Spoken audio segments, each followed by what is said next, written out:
Hey, Snacker Stars, it's me, your big, bad pepperoni papa, Brandon, from the sAs, the Snack Food Appreciation Society. Welcome to Pizza Night. I got something for you in my sack, but I'm not going to tell you what it is until right after this on Pizza Night.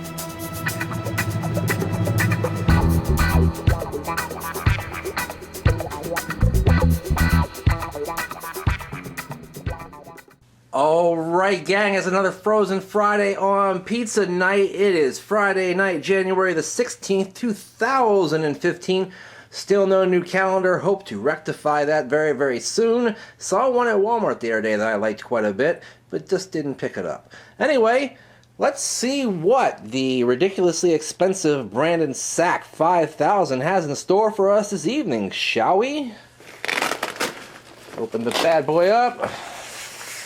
And, as you may have already seen on the Instagram account, Brandon Reich SAS, it is Sbarro Classic Italian Crust, serving authentic pizza for over 50 years. This is their pepperoni version, of course, because unless it's a specialty pizza, pepperoni goes on every pizza. Alright, and everybody knows Sbarro. They have over 1,000 locations throughout the world, 44 different countries in fact, and they've been in some financial issues as of late, but they're still around in malls, airports, department stores, things like that. I mainly remember them from malls. They used to have one in the old Springfield Mall around here. There's some folks there. I guess this is Gennaro and Carmelo, who left their homeland across the Atlantic and settled in New York City in pursuit of the American dream. You can read the rest of that if you like. I'm not going to. But, yeah, it looks like they started their own joint in New York City back in the 50s, I think 1956, if I'm not mistaken. And they branched out from there. The first mall location opened in 1970. Let's take a look at these baking instructions. For food safety and quality, cook before eating. No doy. Alright, so we all know about my issues with the oven here at my palatial SAS headquarters suite. It says to preheat the oven to 400 degrees. We're going to reduce that to 375 because my oven does run hot. Now it says here, preheat oven to 400 degrees Fahrenheit with the cookie sheet in the center rack. Wow, that's some very poor English there. Or at least very strange syntax. The cookie sheet, which is the cookie sheet, and the center rack. What, the center rack of the oven, I guess? Yes. Anyway, they want us to remove the packaging and place frozen pizza on the cookie sheet on the center rack. Now, I don't have a cookie sheet big enough to do that with. I do have a pizza pan, but they tend to crisp up these frozen pizzas real bad, and I don't want to do that. So I'm going to put this thing directly on the oven grate and see how that goes. And there's some other verbiage there. Anyway, let me go ahead and open this up and show you what it looks like in its frozen state. Alright, gang, I am back and I've gotten the pizza out of the box. This is what it looks like in its frozen state. I have not yet rearranged the pepperonis so that they're on there in a more aesthetically pleasing and a little more even fashion. But as you can see there's lots of pepperonis on there. It looks like there may even be more than what's on the picture. I'm not really sure. Cheese looks like it's a fairly thick cut cheese, and the crust is very thin. That's kind of worrying me because Sbarro's pizza's crust generally doesn't look that thin. Hopefully it's a rising dough. If they want to replicate their pizza at the store, it should be. Anyway, I'm gonna go pop this thing in the oven. I'm gonna watch it intently. It says to cook it for like 17 to 22 minutes. I bet you it's gonna be more like 10 to 12. I'll be right back to show you what this thing looks like cooked and more on Pizza Night. Alright, gang, I'm back. I've got this bad boy out of the oven, and like I said, it only took about 11 minutes for it to reach this particular state. Now, you're going to say that this cheese here didn't quite melt together in some areas. It did over here, but not over here. I mean, I turned the pizza a couple of times and things like that, but if you take a look here, now keep in mind, I had my oven set at 375. This thing got real dark real quick underneath here, and the crust started to stiffen up quite a bit as well. Of course, I did not use the cookie sheet as they asked me to, but I figured I'd get a little softer pizza that way. Maybe I was wrong. And you also see it starting to brown up around here. So, I don't know, my oven's kind of bipolar, I guess, you know. What can I say? I do need to get it calibrated, but I'm not sure if I had left this in here that these areas here would have come together anyway, because they're kind of sparsely cheesed, if you know what I'm saying. Alright guys, let me go ahead and grab my pizza cutter over there and cut out the 420 slice, and I'll show you that in just a sec.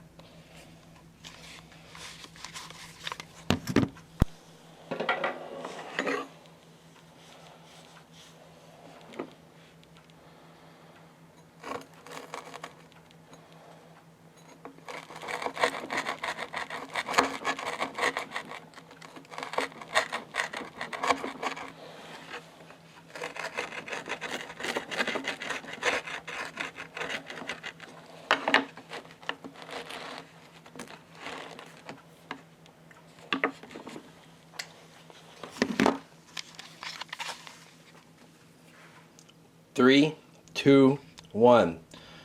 Alright, I have cut out the 420 slice, which has 3 nice pieces of pepperoni on it. And let me show you again what I mean with the crust. It was getting real dark underneath there, guys. So I had to save this thing before the crust burnt to a crisp. And yeah, it's really sparsely cheesed right there, if you know what I'm saying. So I don't think it really would have melted together there anyway. Some of the pepperonis are actually starting to brown up around the edges, and I like that a lot. You know that I do. This seems like it's going to be a very saucy pizza from what I can see, with the sauce coming up through the cheese there and, you know, being pretty much all over the place right there. Not much pliability or floppiness going on. I'm not getting that Sbarro New York style feel, to tell you the truth right now. Doesn't really smell like much either. I'll be right back to taste this pizza, tell you more about it, give it a rating on Pizza Night. Alright guys, I am back. Alright, that pizza looks a little bit strange coming out of the oven. Doesn't exactly look perfect, but that's okay. Sometimes things that don't look perfect taste perfect, you know what I'm saying? I forgot to tell you that I got this bad boy at Walmart down in Stafford County, Virginia, when I was down there doing the Hardee's last week, or earlier this week. And I got it for $4.97, so I didn't waste a lot of money on this, so if it's not good, that's okay. Odd thing is, when you look up Sbarro on their website, you don't see any mention of their frozen products whatsoever. In fact, Googling Sbarro's frozen pizza doesn't get you a whole lot. A couple of reviews, kind of like this one, and this mentions that you can buy it at Walmart, so maybe it's a Walmart exclusive. I know Sbarro's been in a lot of trouble with bankruptcy and such over the years. I think they've gone into bankruptcy twice, if I'm not mistaken. Sorry if I'm wrong about that, but you know, maybe they sold off the name for the rights to make the pizzas for Walmart. Maybe they don't even have anything to do with the production of them. I really don't know. But we're about to find out. Let me go ahead and pick up that 420 slice. There's not a lot of aroma going on with this pizza at all. You know, you normally bake a pizza in the house, it starts to smell like pizza in the house. It doesn't smell like pizza in the house. It doesn't smell like pizza right in front of me either, for that matter. So, I don't know. Let me go ahead and try it, though.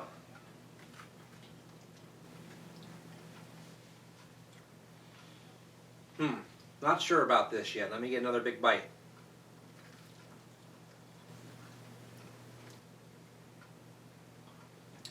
I don't know, I'm torn here. The first bite, I was like, man, that's all sauce. Other than that, it's pretty bland. But after the second bite, as I started to chew it, I actually really did get a very good crust flavor. That's one thing I would say about this. It is a little crispier than I would like for my taste, and I know if I had put it on that crisping pan of mine, it would have been way too crispy, so I'm glad I didn't do that. But it does have a really good crust flavor. The cheese doesn't taste like much, but the sauce is really where it's at. There is a lot of sauce on this pizza, and it's a very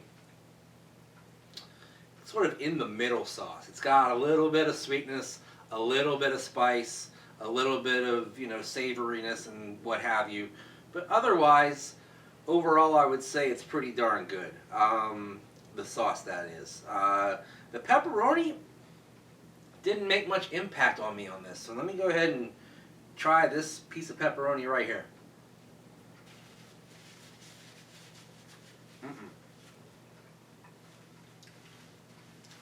There's not much to the flavor of that pepperoni. Getting a little bit of back flavor of pork, perhaps, but no spice, no zest, no zeal, anything like that.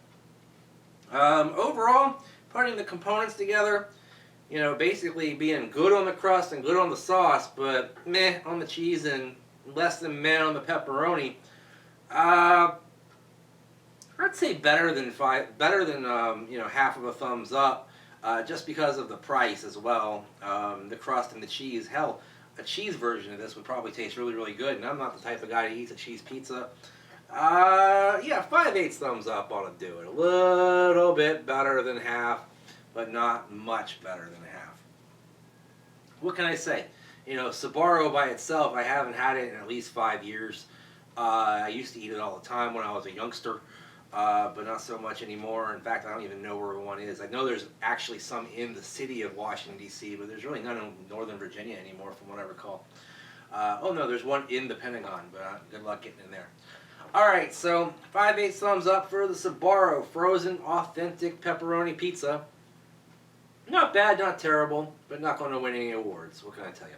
Alright guys, but I'll tell you who is going to win awards. More nominees next week for the OTR Awards. Check it out on Tuesday. I don't even know what I'll be reviewing on Tuesday for OTR, but I do know there will be at least one, perhaps two, more OTR awards coming up this week. Stay tuned. Also Sunday, I believe it's going to be another edition of Quick Chips, so get your chips quick with us, the sAs, the Snack Food Appreciation Society. Check that out on Sunday. We usually air those in the morning, sometime around 11 a.m. Join the sAs group on Facebook. We have so many awesome people in our group, like almost 360 people. People have been joining fast and furiously over the last week or so. Can't be more happy than I am about that. Love you guys so much. So join by clicking on the link down below, and you will be in the most awesome community you could possibly be in. Also, follow me on Twitter at Brandon Reich, sAs, hashtag Snack Society. I already told you the Instagram's the same name as well, Brandon Reich, sAs. And you want to subscribe, you want to like, you want to share, and you want to favorite all of the videos here with the sAs Snacks channel on YouTube. So in the meantime, in between time, I will see you next time. Love you guys. Bye-bye.